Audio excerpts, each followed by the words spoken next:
Hello again, it's Bill. And this time I'd like to talk about ELandauer, the Landauer limit at Hawking temperature. That's what we were using to be able to define how a given energy level for measurement energy from a constrained degree of freedom. It turns out that it's a radius-based system. I thought it was circumferential, but radius is sort of the same thing. So we were able to get 1.74 times 10 to the negative 30 joules using Landauer's limit times ln4, and gave us pretty much what gravity was, 1.261 times 10 to the negative 30 joules. But we needed to find a way that we could set it based on curvature and not on black hole Hawking radiation. So larger black holes emit gravity at a lower energy level per emission. A 1 kilometer black hole emits 100 times the gravity per emission as a 100 kilometer black hole. So what I found out is we can find out Landauer from an alternative method. What we do is we take the radius of a given object, and then we turn that into a photon. And then we strip out the fine structure constant, and then we have a little bit of a gap there to get us back up to 1.74. We are going to multiply times ln natural log of pi recursive. So the remainder between those two values will take another recursive crack at ln pi, a natural log of pi, and it'll approach natural log of pi recursive approaches about 0.95. And now we're starting to get very close to that 1.74 times 10 to the negative 30 joules. So nature uses this radius-based setting of measurement energies to define how much gravity and how much Hawking radiation will be emitted per emission.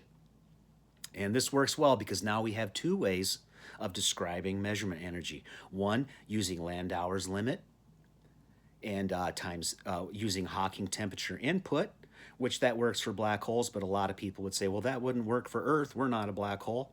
So we just basically strip out the Hawking radiation. We find out that it's actually radius-based. Hawking found out that this was definitely had something to do with radius. So now we can just use the energy of a photon, strip out the fine structure constant because that's where the charge comes from. And then just because it's emitted in a ring type of situation, that's why it's ln pi, natural log of pi, and not like a natural log 2, which is a 2-element system, natural log 4, which is a 4-element system. Natural log pi is a circular system. And what it shows is that there's scale. The recursive feature of this shows that it scales. So as radius goes down, the amount of energy goes up. As radius goes up, the amount of energy goes down.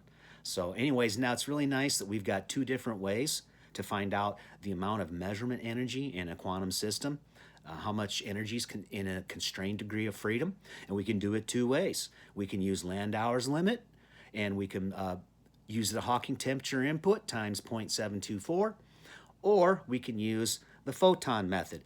The photon, the radius, and then strip out the fine structure constant and multiply by natural log recursive, and it gets us very close. I have a feeling that any differences now with probably a problem of resolution with my calculations. But thanks for watching. This is one of the best discoveries.